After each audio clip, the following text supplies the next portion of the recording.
साथियों, हमारी सरकार महिला सशक्तिकरण के लिए पूरी तरह समर्पित है।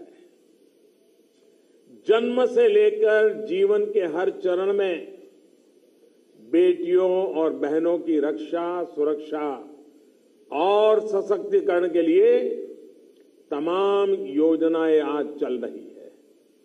प्रसूता माता के पोषण के लिए 6,000 रुपये की सीधी मदद हो, अस्पतालों में सुरक्षित मातृत्व सुनिश्चित कराने की योजना हो, मुफ्त में टीकाकरण का अभियान हो, बेटी बचाओ बेटी पढ़ाओ अभियान हो, स्कूल और घर में शौचालय की सुविधा हो, मुफ्त में गैस का कनेक्शन हो, या फिर बच्चियों के साथ राक्षसी कृत्य करने वाले बलात्कारियों को फांसी की सजा का प्रावधान।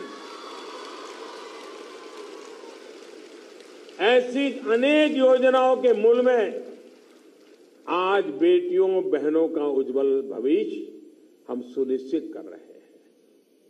अभी पार्लियामेंट चल रही थी। पार्लियामेंट में हम एक ऐसा कानून रखा है लाने के लिए, अच्छा होता पार्लियामेंट चलती तो वो भी काम मैं कर देता, लेकिन कभी कभी राजनीति ऊपर आ जाती है तो काम या तो धीरा हो जाता है या अटक जाता है। हम एक ऐसा कानून ला रहे हैं, आपने देखा होगा कि विदेशों से लड़के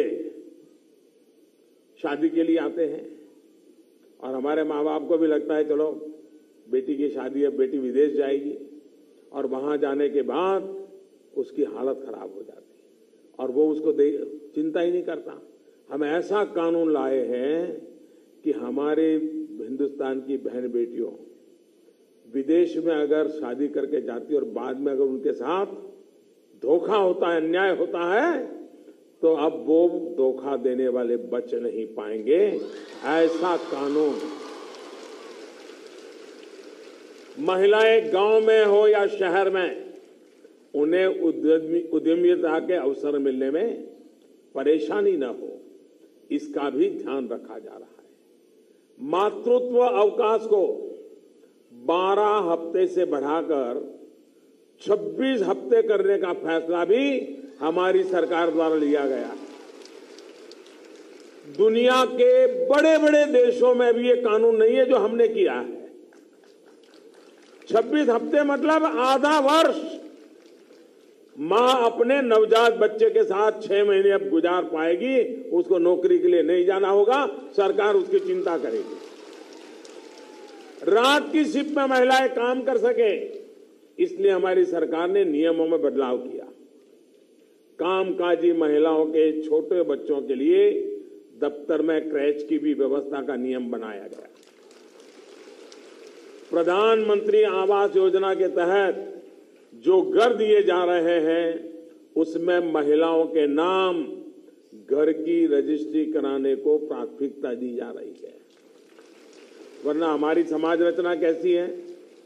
घर है तो पति के नाम पर, दुकान है तो पति के नाम पर, गाड़ी है पति के नाम पर, खेत है पति के नाम पर, स्कूटर खरीदा पति के नाम पर, दुकान ली पति के नाम पर, और पति नहीं रहा तो सब कुछ बेटे के नाम पर।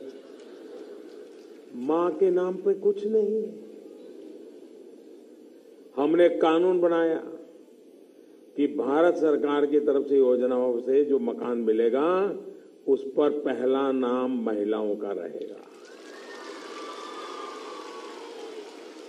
महिलाओं को घरेलू जमीन और कृषि भूमि दोनों पर संयुक्त पट्टे से जमीन नीतिगत प्रावधान भी कर दिया गया है।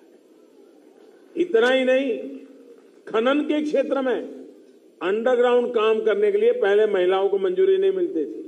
क्यों भाई? कभी कभी तो पुरुषों से ज्यादा काम करके दिखाती है। हमने कानून बदल दिया, अब वो काम भी महिलाएं चाहे तो कर सकती है। अब खनन क्षेत्र में भी महिलाओं के लिए नए अवसर, नए मार्ग खुल गए हैं। हाल ही में ये भी फैसला लिया गया है कि भारतीय सैन्य सेवाओं के कुछ क्षेत्रों में महिलाओं को परमानेंट कमीशन दिया जाएगा।